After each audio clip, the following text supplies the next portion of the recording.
आपको पता है एक बात क्या, जो फाइटर जेट है, जो सबसे हाई स्पीड से चलता है जैसे रफाल, उसका मुंहवा इतना पतला काहे होता है? कुछ इस टाइप का। उससे कम स्पीड का है, उसका मुंहवा थोड़ा सा और मोटा क्यों होता है? हवाई जहाज जिसमें हम लोग बैठते हैं, उसका मुंहवा थोड़ा सा ऐसा काहे होता है? ट्रक का मुंहवा इतना चौड़ा काहे होता है? बस का भी मुंह इतना चौड़ा काहे होता है? इसने कभी आपने सोचा है? जो सबसे छोटी कार है, उसका मुंह थोड़ा सा और पतला काहे होता है? इस तरह का। थोड़ा सा और हाई स्पीड का कार है, उसका मुंह थोड़ा सा और पतला काहे होता है?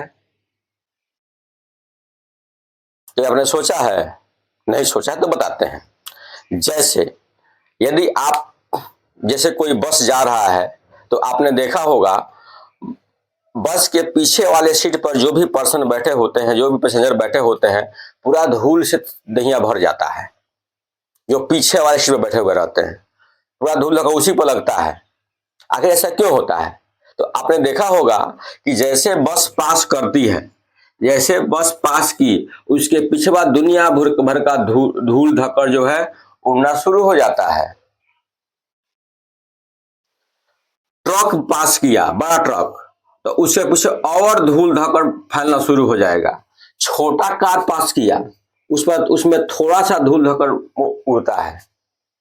तो जितना बड़ा बस ट्रक रहेगा उसमें अधिक धूल पीछे उड़ेगा, और कम छोटा में कम धूल पीछे उड़ेगा। आखिर ऐसा क्यों होता है? तो आपको पता है ये सब हमारा क्या है, फिजिक्स है। और इस पर काम करता है एयर फ्रिक्शन। क्या काम करेगा? Air friction. और एयर फ्रिक्शन वास्तव में होता क्या है बताते हैं। अब इतना चौड़ा जब बस का जो माउथ है, थोड़ा सा इसमें इंक, जब इतना चौड़ा माउथ रहेगा बस का, तो ये इसका एरिया क्या है, ज्यादा है। जब अधिक एरिया होगा तो अधिक एयर आके क्या करेगा, यहां टकराएगा। एयर बहुत अधिक अमाउंट में क्या होगा, टकराएगा।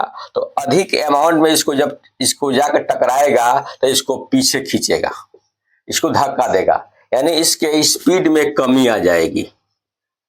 स्पीड में क्या होगी, कमी होगी।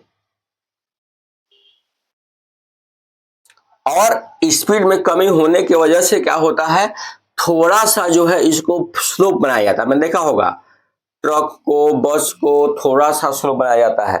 तब क्या होगा, ये हवा जो है ऊपर से उड़ के आगे और पीछे की तरफ क्या करेगी, थ्रस्ट पैदा करेगी। जब ये थ्रस्ट पैदा करती है तो बहुत कम थ्रस्ट पैदा करती है, यानी perpendicular force apply on the body is called the thrust. तो जब ये थ्रस्ट पैदा करेगी तो ये क्या करेगा, बसवा आगे थोड़ा सा जाएगा।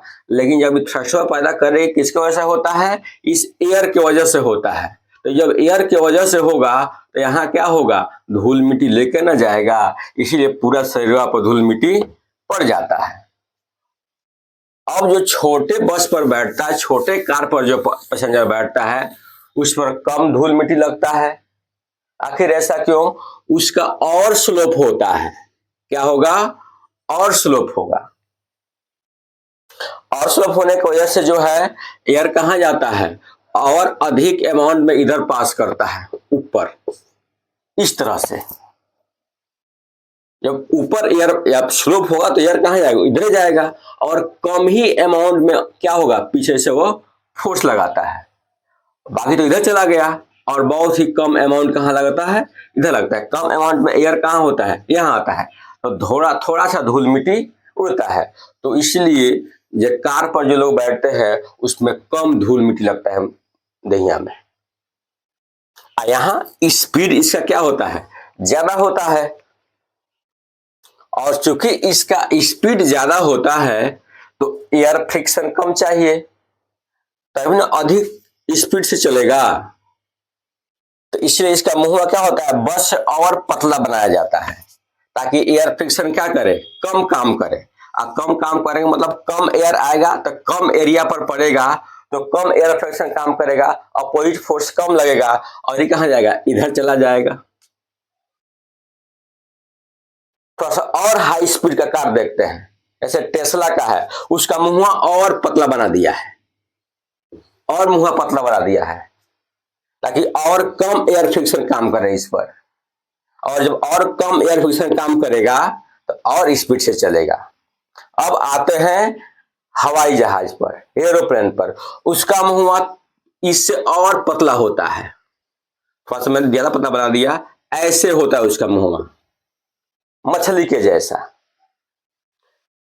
तो इसका स्पीड क्या होता है, और ज्यादा होता है। अब है फाइटर जेट, उसका मुंह और पतला होता है, और पतला फाइटर जेट का, ताकि और कम एयर फ्रिक्शन काम करे और पीछे से ज्यादा थ्रस्ट अप्लाई कर सके, तब आगे भागे। अब देखते हैं रफाल का, रफाल का और पतला होगा मुंहवा आगे वाला, जो 2000 किलोमीटर प्रति आवर की स्पीड चलता है। अब बात करते हैं रॉकेट का, अरे भाई वो तो और स्पीड से जाता है, ऐसे होता है ना बाबू रॉकेट, गोल होता है, तो गोल और थोड़ा इस टाइप का होता है। यहां देखिए इसका और मुंह ऐसा होता है रॉकेट का, और स्पीड से जाता है, यानी इसमें और कम एयर फ्रिक्शन काम करता है। तो हमारे ख्याल से आप समझ गए होंगे कि जितने भी हाई स्पीड व्हीकल्स है उसका आगे का मुंह क्या होगा, पतला होगा, और जितने ही कम स्पीड के व्हीकल है उसका आगे का मुंह क्या होगा, चौड़ा होगा, ताकि ज्यादा एयर फोर्स काम करता है, क्योंकि उसको कम स्पीड से जाना है। और जो हाई स्पीड के वाले जो व्हीकल्स हैं, या एरोप्लेन हुआ, फाइटर जेट हुआ, रफाल हुआ, रॉकेट हुआ, इस सब का इस मुंह और पतला होता है। तो हमारे ख्याल से आप समझ गए होंगे कि आखिर जो है इन सभी व्हीकल्स का किसी का मुंह पतला, किसी का मुंह चौड़ा क्यों होता है। धन्यवाद, जय हिंद।